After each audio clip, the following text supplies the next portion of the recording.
नमस्कार बच्चों, आपने हींग वाला कहानी पढ़ी और आपने उसमें पढ़ा कि धर्म और जाति के नाम पर होने वाले सांप्रदायिक दंगे और हिंसा में जान माल की अपार हानि होती है। ऐसे में काबुल के एक हींग बेचने वाले खान की विश्वसनीयता, आत्मीयता, उदारता, इंसानियत और विश्वसनीयता की यह कहानी मानवता, भाईचारा और सौहार्द के विश्वास को और अधिक गहरा करती है, जगाती है। तो आइए अब हम इस पाठ से संबंधित प्रश्नों को समझते हैं। देखिए, पहला प्रश्न है, खान सावित्री से क्या आग्रह कर रहा था और क्यों? तो देखिए, खान सावित्री से हींग लेने का आग्रह कर रहा था क्योंकि वह अपने देश जा रहा था। दूसरा प्रश्न देखिए, सावित्री के बच्चे क्यों नाराज हो रहे थे? तो सावित्री के बच्चे इसलिए नाराज हो रहे थे क्योंकि खान उनकी मां को जबरदस्ती हींग तोले जा रहा था। तीसरा प्रश्न है, खान कहाँ का रहने वाला था? तो बच्चों, आपने पढ़ा कि खान काबुल देश का रहने वाला था। चौथा प्रश्न है, खान ने हींग का भाव क्या बताया था? तो खान ने हींग का भाव 6.25 आने पैसे बताया था। पांचवा प्रश्न है, हिंदू लोग दशहरे का त्योहार दूने उत्साह से मनाने की तैयारी क्यों कर रहे थे?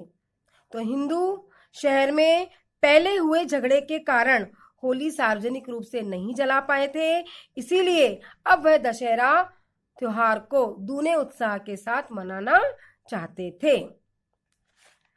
आगे लिखित प्रश्न में देखिए, छठा प्रश्न, सावित्री खान से हींग क्यों खरीदती थी?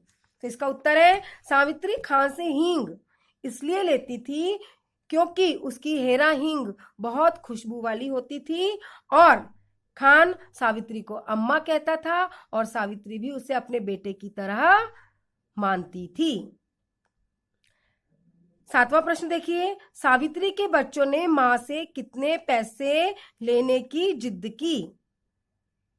तो उत्तर है, सावित्री के बच्चों ने मां से 6 आने पैसे लेने की जिद की थी। आठवां प्रश्न देखिए, सावित्री की बेटी ने क्या कहकर अपनी नाराजगी जताई? तो सावित्री की बेटी ने यह कहकर अपनी नाराजगी जताई कि मां से पैसे मत मांगो। अपने और दूसरे भाई बहनों से कहा कि मां से पैसे मत मांगो, मां हमें पैसे नहीं देगी क्योंकि उनका बेटा तो खान है, हम लोग नहीं हैं। ऐसा कहकर सावित्री की बेटी ने अपने अन्य भाई बहनों से अपनी नाराजगी प्रकट की। अगला प्रश्न देखिए, प्रश्न नंबर 9 है, होली पर हुए दंगों की बात सुनकर खान की क्या प्रतिक्रिया थी? तो जब सावित्री ने खान से होली के दंगों के बारे में बताया तो खान ने कहा कि लड़ने वालों में समझ नहीं है इसलिए लड़ते हैं। जब सावित्री ने कहा कि दंगे की बात सुनकर भी तुम हमारे घर आ गए तो खान बोला कि अम्मा, बेटे को भी क्या कभी मां से डर लगता है? 10वां प्रश्न देखिए, दशहरे के दिन दंगे होने की बात सुनकर सावित्री क्यों घबरा गई? तो दशहरे के दिन दंगे की बात सुनकर सावित्री इसलिए घबरा गई क्योंकि उसके बच्चे नौकर श्यामू के साथ काली का जुलूस देखने गए हुए थे और अचानक वहां दंगे हो गए, इसीलिए दंगे की बात सुनकर सावित्री घबरा गई थी। 11वां प्रश्न देखिए, सावित्री ने बच्चों को जुलूस देखने जाने से रोकने के लिए क्या क्या प्रलोभन दिए?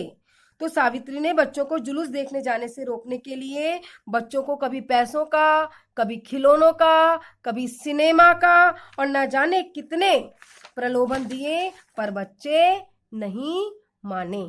तो बच्चों, ये हींग वाला पाठ से 11 प्रश्न है और इन सब प्रश्नों को आप अपनी कॉपी में कर लीजिएगा। धन्यवाद।